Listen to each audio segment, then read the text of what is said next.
বাংলা তথা ভারতে একটা দীর্ঘ সময় জুড়ে চলচ্চিত্র জগতে একটি স্বতন্ত্র ধারা তৈরি করেছেন চলচ্চিত্র পরিচালক শ্রী মৃণাল সেন। একদিকে যেমন চলচ্চিত্র পরিচালক তিনি, অন্যদিকে চিত্রনাট্যকার এবং তিনি সুলেখক। বাংলা চলচ্চিত্র ছাড়াও তিনি একমাত্র বাংলার চিত্র পরিচালক যিনি ভারতের বিভিন্ন ভাষা এবং বেশ কিছু বিদেশি ভাষাতেও ছবি তৈরি করেছেন। বাংলা ছাড়া উড়িয়া, তেলেগু, মারাঠি, হিন্দি এরকম আরও কিছু ভাষায় তিনি ছবি যেমন করেছেন, তেমনি বিদেশি ভাষা ফরাসি, ইংরেজি এরকম আরও কিছু ভাষায় তিনি ছবি করেছেন।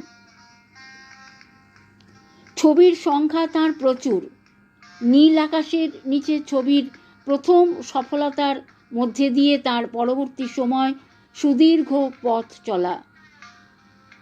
তাঁর গভীর মনন এবং শৈল্পিক বুননে তৈরি করেছেন অজস্র সব ছবি। প্রচুর ছবি তিনি দর্শককে উপহার দিয়েছেন।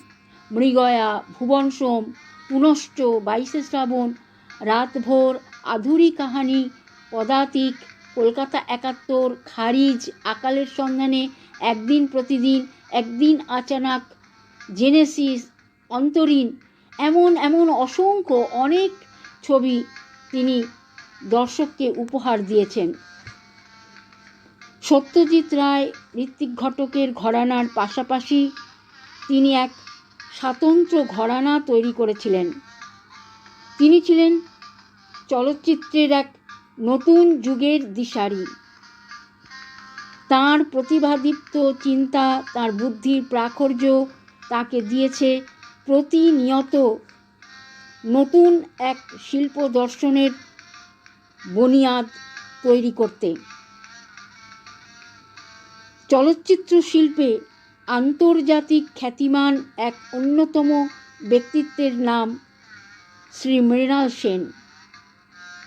দর্শক বন্ধুরা সকলে খুব ভালো থাকবেন। নতুন কোনো ভিডিও নিয়ে আবার পরবর্তী সময় আসব। আজ এই পর্যন্ত। নমস্কার।